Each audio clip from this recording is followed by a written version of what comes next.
जय हिंद साथियों, कैसे हैं आप सभी। चलिए आज की इस वीडियो में हम बहुत ही इम्पोर्टेंट धमाकेदार बायोलॉजी के 100 क्वेश्चंस डिस्कस करेंगे। तो चलिए शुरू करते हैं। हमारा पहला क्वेश्चन है, दूध का दही के रूप में जमने का कारण होता है। दूध का दही के रूप में जमने का कारण होता है, क्या होता है? खमीर, लैक्टोबैलिसिस, माइक्रोबैक्टीरिया या इनमें से कोई नहीं। तो इसका राइट आंसर होगा ऑप्शन नंबर बी, लैक्टोबैलिसिस के कारण दूध का दही जमता है। चलिए अगला नंबर देखते हैं। अगला है, चेचक के लिए टीके का विकास किसने किया था? ये चेचक का टीका लगता है, उसका विकास किसने किया था? लुई पास्चर ने, एडवर्ड जेनर ने, मिलस्टीन ने या इनमें से कोई नहीं। तो इसका राइट आंसर है option number B, Edward Jenner. चलिए नेक्स्ट अगला है, उच्च रक्तचाप की अवस्था को क्या कहते हैं? हाइपोटेंशन, हाइपरटेंशन, पक्षघात या इनमें से कोई नहीं। तो उच्च रक्तचाप की अवस्था को हाइपरटेंशन कहते हैं। चलिए अगला नंबर है, हार्मोन शब्द का नामकरण किसने किया था? तो हार्मोन शब्द का नामकरण ब्राउन पोर्टर ने, रॉबर्ट ने, बेलिस एवं स्टार्लिंग ने या अरस्तु ने। तो हार्मोन्स का नामकरण किया था बेलिस एवं स्टार्लिंग ने।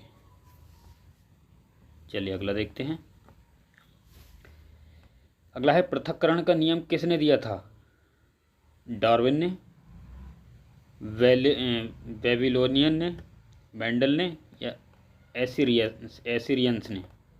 तो पृथक्करण का नियम ग्रेगर मेंडल ने दिया था। चलिए नेक्स्ट अगला है, वनस्पति संवर्धन से संबंधित विज्ञान की शाखा को कहते हैं। वनस्पति संवर्धन से संबंधित विज्ञान की शाखा को क्या कहते हैं? फ्लोरिकल्चर, हॉर्टिकल्चर, ओलेरिकल्चर या एग्रीकल्चर। तो वनस्पति से संबंधित इसे कहते हैं हॉर्टिकल्चर। चलिए अगला देखते हैं। अगला है, जीव विज्ञान शब्द का प्रयोग सबसे पहले किसने किया था? जीव विज्ञान शब्द का प्रयोग सबसे पहले लेमार्क तथा ट्रेविरेनस ने, पुरकिंजे ने, अरस्तु ने या वॉन मॉल ने। तो जीव विज्ञान शब्द का प्रयोग सबसे पहले लेमार्क तथा ट्रेविरेनस ने किया था। अगर पूछे कि जीव विज्ञान की खोज किसने की थी या इसका नामकरण किसने किया था, तो वह अरस्तु ने किया था। चलिए अगला देखते हैं। अगला है, जीव विज्ञान के जनक, चलो आ ही गई ये, जीव विज्ञान के जनक के नाम से किसे जाना जाता है? तो यह अरस्तु होंगे। चलिए नेक्स्ट अगला है, मनुष्य के मस्तिष्क की सबसे बाहरी झिल्ली कौन सी होती है? एरेक्टिनोइड, पियामीटर, ड्यूरामीटर या मीटर। तो इसका राइट आंसर होगा ऑप्शन नंबर सी, ड्यूरामीटर। यह मनुष्य के मस्तिष्क की सबसे बाहरी झिल्ली होती है। अगला है, जो जीवाणु आकर शरीर में सबसे छोटे हो जाते हैं वह क्या कहलाते हैं? दंडाणु, गोलाणु या स्पाइरुला या वाइब्रिया। तो यह गोलाणु कहलाते हैं। चलिए अगला नंबर है। अगला है, अमीबा में भोजन का अंतर्ग्रहण किसके द्वारा होता है? अमीबा में भोजन का अंतर्ग्रहण कूटपाद, सीलिया, गुदाद्वार या कोशिका। तो इसका राइट आंसर होगा ऑप्शन नंबर ए, कूटपाद के द्वारा अमीबा में भोजन का अंतर्ग्रहण किया जाता है। अगला है, मनुष्य की खोपड़ी में कितनी अस्थियां होती हैं? 8, 30, 10 या 12। तो इसका राइट आंसर होगा ऑप्शन नंबर ए, 8। मनुष्य की खोपड़ी में 8 अस्थियां होती हैं। चलिए अगला नंबर है। अगला है, मनुष्य के शरीर में पसलियाँ के कितने जोड़े होते हैं? पसलियों के कितने जोड़े होते हैं? 12, 10, 14 या 11? तो इसका राइट आंसर होगा ऑप्शन नंबर ए। तो हमारा मनुष्य के जो शरीर होता है उसमें 12 जोड़ी पसलियाँ होती हैं, यानी कि 12 राइट साइड में और 12 लेफ्ट साइड में। 12 जोड़ी पसलियाँ होती हैं, 6 इस साइड में 6 इस साइड में दोनों। मानव शरीर की सबसे छोटी हड्डी है नाखून की, जबड़े की, स्टेपीज या नाक की? तो मानव शरीर की सबसे छोटी हड्डी स्टेपीज होती है, यह कान में पाई जाती है। चलिए अगला है मानव शरीर की सबसे लंबी हड्डी है। तो मानव शरीर की सबसे लंबी हड्डी स्टेपीज, फिबुला, टिबिया या फीमर? तो ये मानव शरीर की सबसे लंबी हड्डी फीमर होती है, जो कि जांघ में होती है। निम्न में से कौन मानव के पैर की हड्डी नहीं है? तो मानव शरीर के पैर की हड्डी नहीं है, टिबिया, ह्यूमरस, फीमर या फिबुला? तो फिबुला, फीमर और टिबिया ये तीनों पैर की हड्डी हैं, बाकी ह्यूमरस ये हाथ में पाई जाती है। चलिए अगला देखते हैं। अगला है ह्यूमरस अस्थि कहाँ पाई जाती है? तो ह्यूमरस अस्थि जांघ, पिंडली, ऊपरी भुजा या अग्रभुजा? तो यह ऊपरी भुजा में पाई जाती है। चलिए अगला है मनुष्य के शरीर में पैर की हड्डी कैसी होती हैं? खोखली होती हैं, संधारी होती हैं, ठोस होती हैं या कीलक होती हैं? तो यह संधारी होती हैं। चलिए अगला है टिबिया नामक हड्डी किस में पाई जाती है? तो टिबिया नामक हड्डी खोपड़ी में, टांग में, भुजा में या मुंह में? तो टिबिया नामक हड्डी टांग में पाई जाती है। चलिए अगला, मानव शरीर के किस अंग की हड्डी सबसे लंबी होती है? मेरुदंड की, जांघ की, रिबकेज की या भुजा की? तो सबसे लंबी हड्डी अभी बताया था हमने आपको, जांघ की हड्डी फीमर को कहते हैं। चलिए नेक्स्ट अगला है मानव शरीर की सबसे मजबूत हड्डी कौन सी होती है? मानव शरीर की सबसे मजबूत हड्डी जबड़े की, टांग की, भुजा की या खोपड़ी की? तो सबसे मजबूत हड्डी होती है जबड़े की। चलिए अगला, दांतों तथा हड्डियों में पाए जाने वाले तत्व हैं? पोटेशियम व कैल्शियम, कैल्शियम व मैग्नीशियम, कैल्शियम व फास्फोरस या फास्फोरस व सल्फर? तो इसका राइट आंसर सी होगा, कैल्शियम व फास्फोरस हड्डियों में पाए जाने वाले तत्व हैं। चलिए अगला है वृद्धावस्था में मनुष्य की हड्डियां क्यों कमज़ोर हो जाती हैं? आयोडीन की कमी से, लोहे की कमी से, कैल्शियम की कमी से या कोबाल्ट की कमी से? तो सभी को पता है कि हड्डियों में क्या पाया जाता है? कैल्शियम। जब कैल्शियम की कमी होने लगती है तो बुढ़ापे में हड्डियाँ कमज़ोर हो जाती हैं। चलिए अगला है अस्थि में कौन सा लवण सर्वाधिक मात्रा में होता है? Calcium sulphate, sodium chloride, ferric nitrate या मैग्नीशियम कार्बोनेट? तो अस्थियों में सबसे ज़्यादा कैल्शियम फास्फेट होता है। चलिए नेक्स्ट अगला है अस्थियों व पेशियों को आपस में जोड़ता है? लिगामेंट, टेंडन, उपास्थि या एक नई छोटी पेशी? तो अस्थियों व पेशियों के जोड़ को टेंडन कहते हैं। चलिए अगला है मनुष्य के जीवन काल में कितने दांत 2 बार विकसित होते हैं? 4, 12, 20 या 28? तो मनुष्य के जीवन काल में 20 दांत 2 बार विकसित होते हैं। चलिए अगला है मनुष्य में पाचन का अधिकांश भाग किस अंग में संपन्न होता है? तो मनुष्य के पैंक्रियाज में, बड़ी आंत में, छोटी आंत में या आमाशय में? तो यह छोटी आंत में। छोटी आंत में अधिकांश भाग भोजन का संपन्न होता है।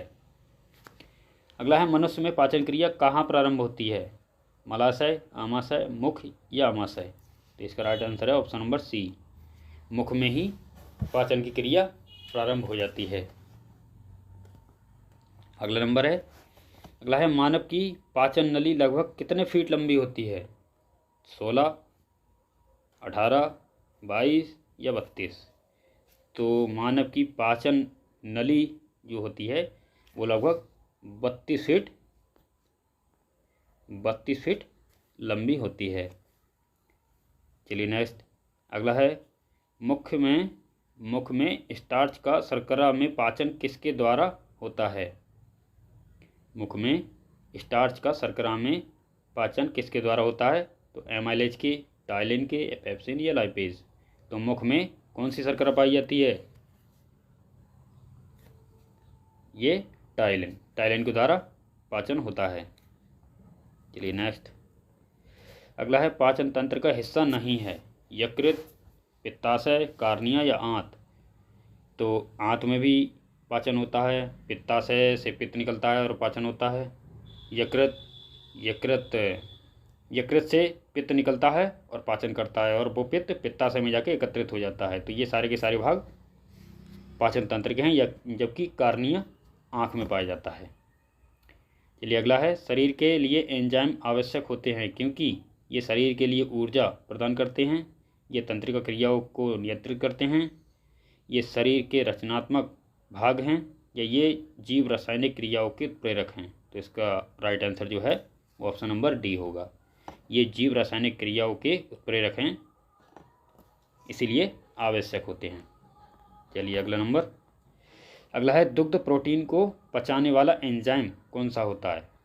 ये दूध में जो प्रोटीन होती है उसे कौन सा एंजाइम पचाता है? पेप्सिन, ट्रिप्सिन, रेनिन या इरोप्सिन। तो इसका राइट आंसर होगा ऑप्शन नंबर सी, रेनिन नामक एंजाइम दूध में जो प्रोटीन होती है उसका पाचन करता है। चलिए अगला है, अधिकतम पोषक तत्व रक्त में कहाँ से अवशोषित किए जाते हैं? बड़ी आंत, मुंह में, छोटी आंत में या पेट में? तो अधिकतम पोषक तत्व रक्त में छोटी आंत से अवशोषित किए जाते हैं। अगला नंबर है, लार में कौन सा एंजाइम पाया जाता है? लार में कौन सा एंजाइम पाया जाता है? रेनिन, टाइलिन, टेनिन या रेजिन। तो लार में टाइलिन नामक एंजाइम पाया जाता है। अगला है, पेट में भोजन को पचाने के लिए निम्नलिखित में से किसकी खास आवश्यकता होती है? तो पेट में भोजन को पचाने के लिए हवा, पानी, एंजाइम या खनिज। तो एंजाइम की आवश्यकता होती है। चलिए अगला नंबर है, लार किसके पाचन में सहायक होती है? प्रोटीन, स्टार्च, फाइबर या वसा। तो लार स्टार्च के पाचन में सहायक होती है। अगला है, मानव के आमाशय में अम्ल डैश उत्पन्न होता है जो भोजन के पाचन में सहायक करता है। मतलब मानव के आमाशय में कौन सा अम्ल उत्पन्न होता है जो कि भोजन के पाचन में सहायक होता है? तो एसिटिक अम्ल, मेथेनोइक अम्ल, हाइड्रोक्लोरिक अम्ल या सिट्रिक अम्ल।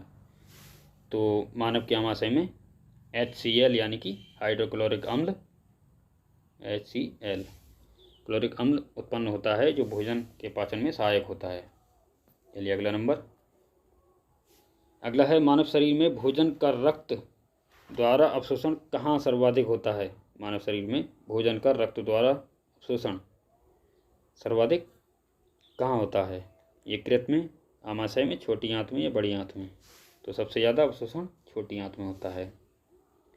अगला है, प्रोटीन का पाचन कहाँ से प्रारंभ होता है?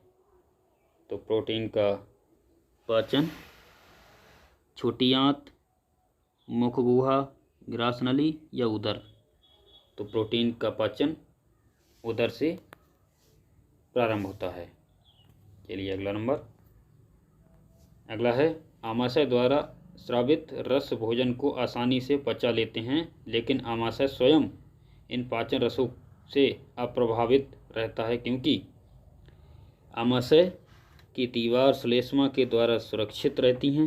यह कठोर कोशिकाओं का बना होता है, यह स्टील की बनी होती हैं, या इनमें से कोई नहीं। तो इसका ऑप्शन नंबर ए होगा, आमाशय की दीवार श्लेष्मा के द्वारा सुरक्षित रहती हैं। अगला है, पचे हुए भोजन में मौजूद विषैले पदार्थ का कौन सा अंग चूषण करता है? तो पचे हुए भोजन में मौजूद विषैले पदार्थों का चूषण यकृत के द्वारा होता है। चलिए अगला है पेप्सिन है। पेप्सिन क्या है? एक एंजाइम है, हार्मोन है, विटामिन है या खनिज है? तो पेप्सिन एक एंजाइम है।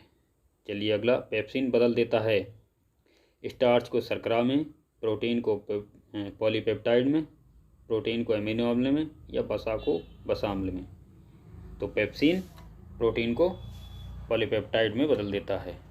चलिए अगला, अगला है पाचन क्रिया में प्रोटीन निम्न में से किस पदार्थ में बदल जाते हैं? वसा, ग्लूकोज, एमिनो अम्ल या शर्करा? तो पाचन क्रिया में प्रोटीन एमिनो अम्ल में बदल जाते हैं। चलिए अगला, पित्त निम्न में से किसके द्वारा पैदा किया जाता है? यकृत, आमाशय, अग्नाशय या ग्रहणी? तो पित्त यकृत के द्वारा, यानी कि जिसे हम लीवर या जिगर कहते हैं, इसके द्वारा पैदा किया जाता है पित्त, और यह जमा होता है पित्ताशय में। चलिए अगला, अगला है निम्न में से वह अंग कौन सा है जो मानव शरीर में ग्लाइकोजन के रूप में कार्बोहाइड्रेट को जमा करता है? आंत में, आमाशय में, अग्नाशय में या यकृत में? तो यकृत में ग्लाइकोजन को कार्बोहाइड्रेट के रूप में जमा करता है। अगला, पित्त का प्रमुख कार्य होता है वसा का वसा अम्ल और ग्लिसरॉल में परिवर्तन, वसा अम्ल एवं ग्लिसरॉल का वसा में परिवर्तन, वसा का पायसीकरण या ये सभी?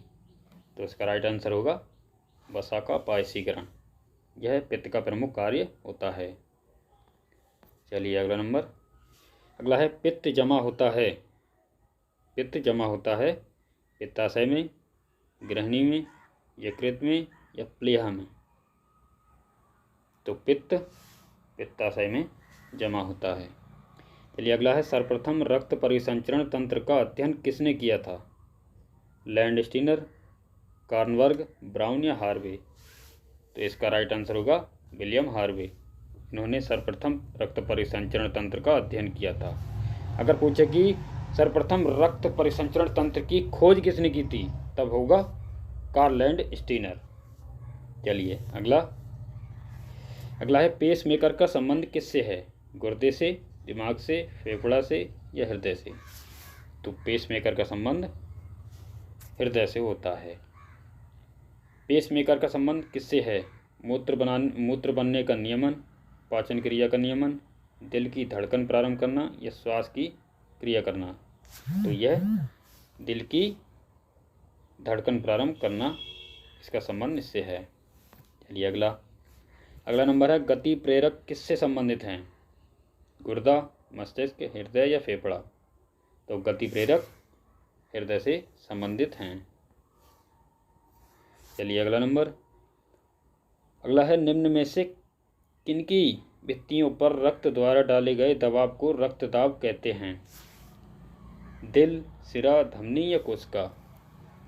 तो इसका राइट आंसर होगा धमनी। चलिए नेक्स्ट, अगला है सोते समय रक्तदाब में क्या परिवर्तन होता है? यह बढ़ता है, घटता है, पहले घटता है फिर बढ़ता है या पहले जैसा रहता है? तो सोते समय रक्त का दाब यानी कि ब्लड प्रेशर घट जाता है। चलिए अगला, रुधिर दबाव मापक यंत्र है। रुधिर किससे, यानी कि रुधिर दबाव यानी ब्लड प्रेशर किससे मापा जाता है? ईसीजी, स्टेथोस्कोप या स्फिग्मोमैनोमीटर या आर्म बैंड? तो यह ऑप्शन नंबर सी, स्फिग्मोमैनोमीटर से नापा जाता है। चलिए अगला देखते हैं, अगला है लब आवाज़ निम्न में से किस अंग से संबंधित है? यकृत से, वृक्क से, हृदय से या फेफड़ा से? तो लब जो हमारी हृदय की नाड़ी चलती है यानी कि धड़कन चलती है, उसे हम कहते हैं, तो यह हृदय से संबंधित है। अगला है मनुष्य के शरीर में हृदय को एक बार धड़कने के लिए औसतन कितना समय लगता है? मनुष्य के शरीर में हृदय को एक बार धड़कने के लिए औसतन कितना समय लगता है? 1 सेकंड, 1 मिनट या 1.5 सेकंड या 0.8 सेकंड? तो इसका ऑप्शन नंबर डी 0.8 सेकंड का समय लगता है। चलिए अगला। अगला है स्वस्थ मनुष्य में प्रति मिनट हृदय धड़कता है कितनी बार? 58 बार, 67 बार, 72 बार या 90 बार? तो ये छोटा बच्चा बता देगा 72 बार। चलिए अगला। मानव हृदय में कितने कोष्ठक होते हैं, यानी कि हमारा जो हृदय होता है उसमें कितने चैम्बर पाए जाते हैं? 2, 3, 4 या 5? तो इसका राइट आंसर होगा ऑप्शन नंबर सी, 4। इसमें 2 होते हैं अलिंद और 2 होते हैं निलय। चलिए अगला नंबर देखते हैं। अगला है नाड़ी दर कहाँ से मापा जाता है? सिरा से, धमनी से, त्वचा से या तंत्रिका से? तो यह नाड़ी दर हमारी जो है वो धमनी से नापी जाती है। अगला है स्वस्थ मनुष्य का रक्तचाप होता है 120 mm व 80 mm, 201 mm व 110 mm, 90 mm व 60 mm, 85 mm व 55 mm। तो इसका option number A right answer है, 120 mm व 80 mm। चलिए अगला देखते हैं। अगला है शरीर की विशालतम धमनी है वेना केवा, एरोटा, केशिका या निलय? तो शरीर की विशालतम धमनी ऑप्शन नंबर बी एरोटा को कहते हैं। चलिए अगला है मानव शरीर में रुधिर बैंक का कार्य कौन करता है? तिल्ली, फेफड़ा, हृदय या यकृत? तो मानव शरीर में रुधिर बैंक यानी ब्लड बैंक किसे कहते हैं? तो ऑप्शन नंबर ए तिल्ली। इसी को हम तिल्ली कहते हैं, इसी को हम प्लीहा कहते हैं, प्लीहा।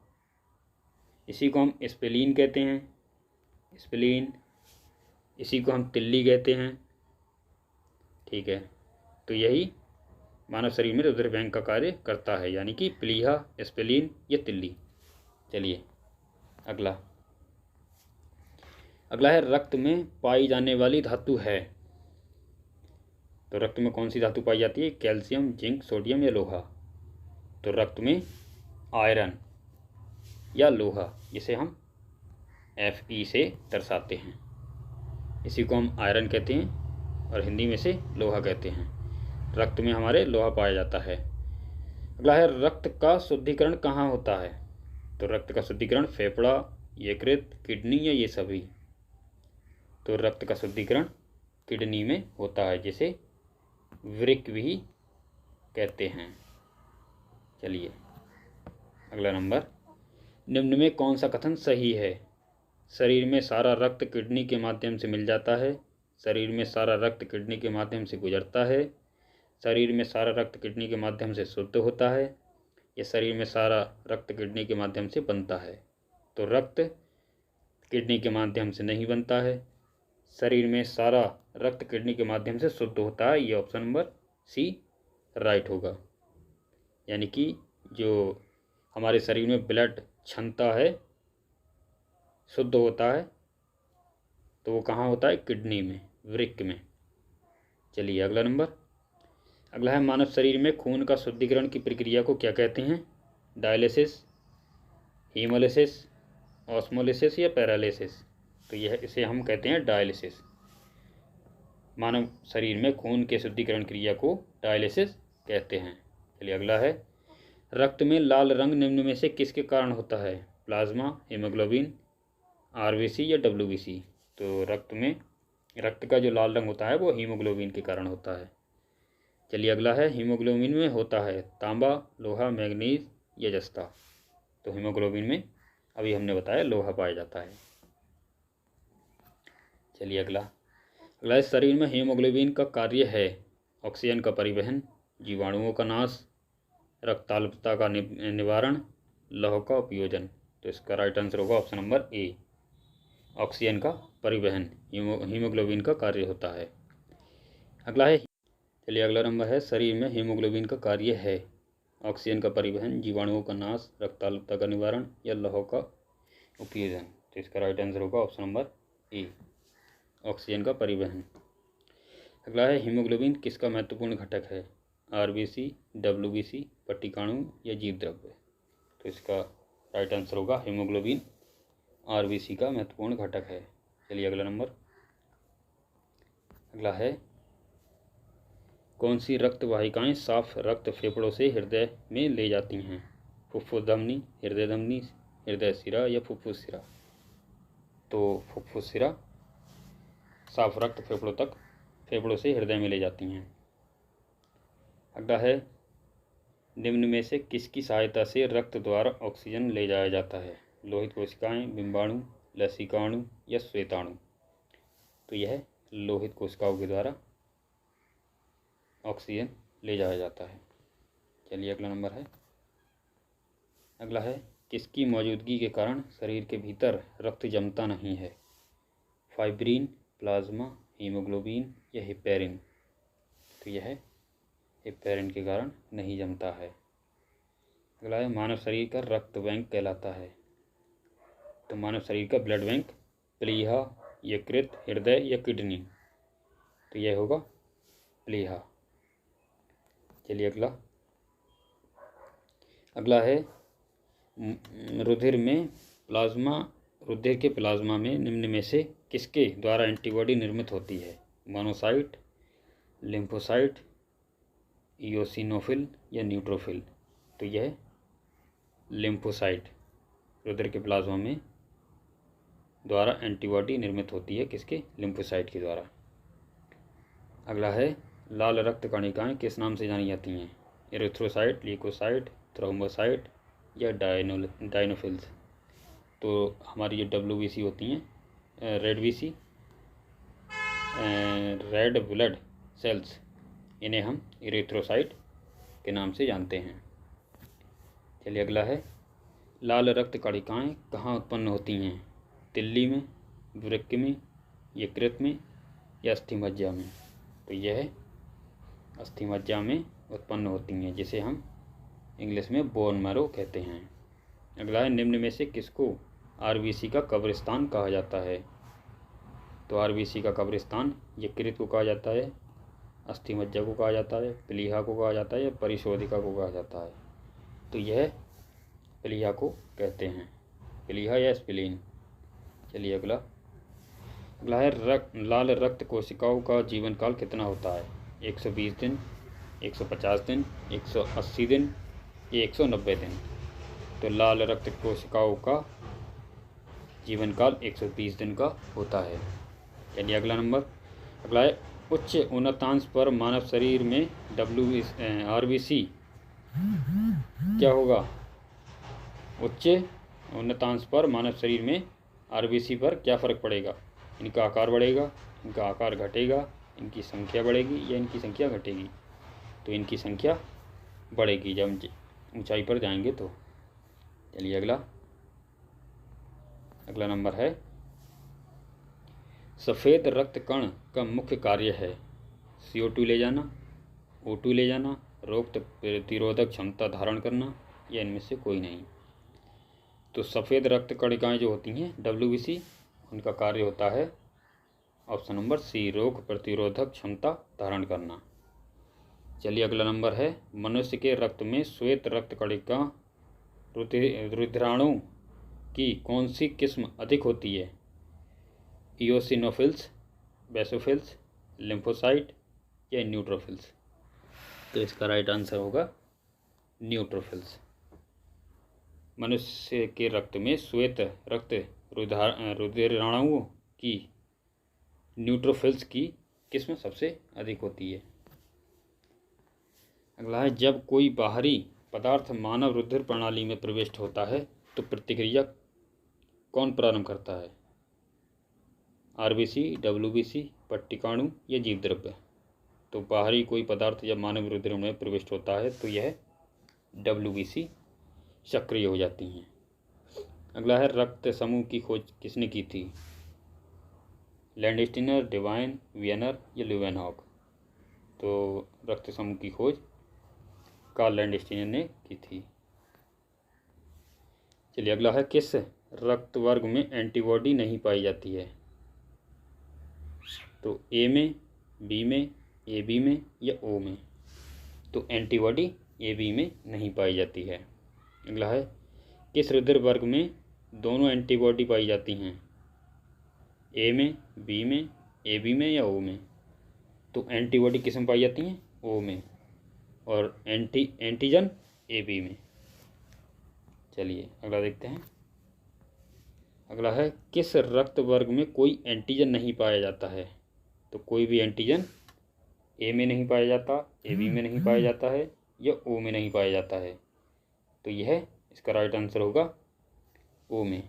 ओ में कोई भी एंटीजन नहीं पाया जाता है, उसमें एंटीबॉडी पाई जाती हैं। अगला है एंटीजन एक ऐसा पदार्थ है जो शरीर के तापमान को कम करता है, हानिकारक जीवाणुओं को नष्ट करता है, प्रतिरक्षा के निर्माण को बढ़ावा देता है, विष से बचाव के लिए प्रयोग किया जाता है। तो एंटीजन क्या का कार्य करता है। एंटीजन का कार्य होता है ऑप्शन नंबर बी, हानिकारक जीवाणुओं को नष्ट करना। चलिए अगला नंबर है, अगला है RH फैक्टर का नाम किससे संबंधित है। भालू से, बंदर से, मनुष्य से या बिल्ली से।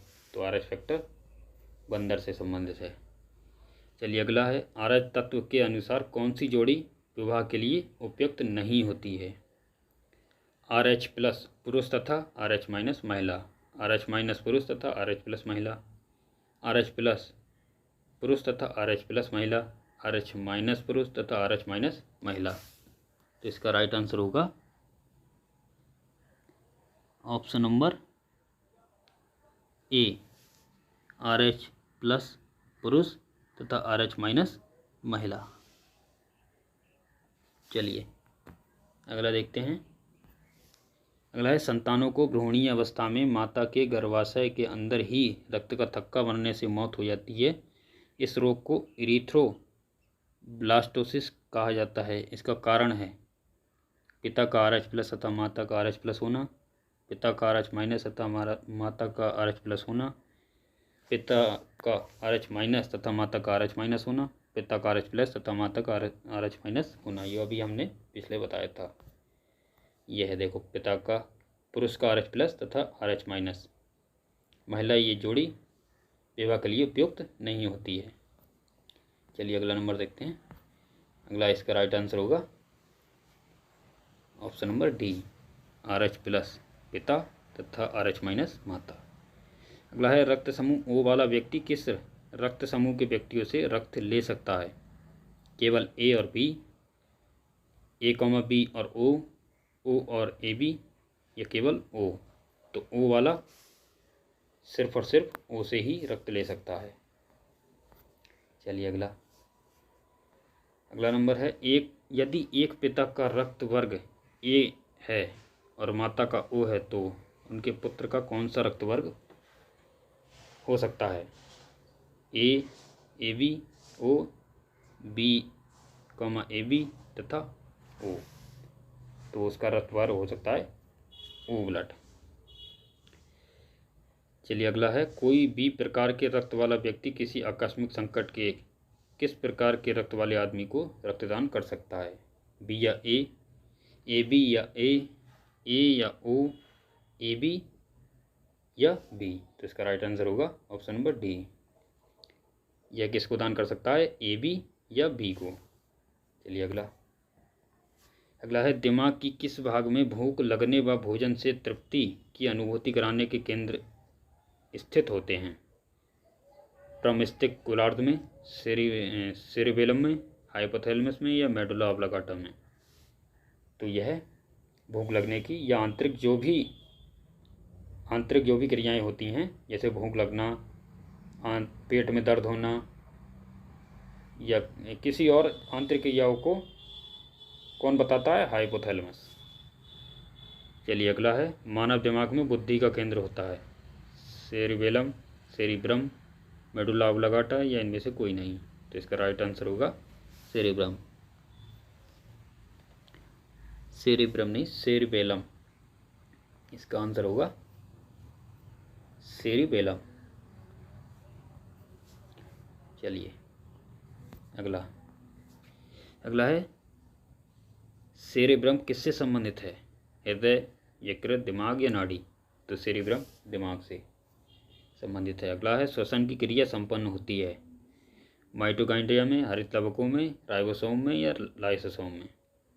तो श्वसन की क्रिया माइटोकॉन्ड्रिया में संपन्न होती है। तो चलिए दोस्तों, कैसी लगी आपको ये वीडियो? अगर वीडियो आपको अच्छी लगी हो तो हमारे चैनल को, अगर आप नए हैं तो चैनल को सब्सक्राइब करें, वीडियो को लाइक करें और ज़्यादा से ज़्यादा शेयर करें, ताकि आपको भविष्य में ट्रिक वाली वीडियो मिलती रहें। चलिए, जय हिंद, जय भारत।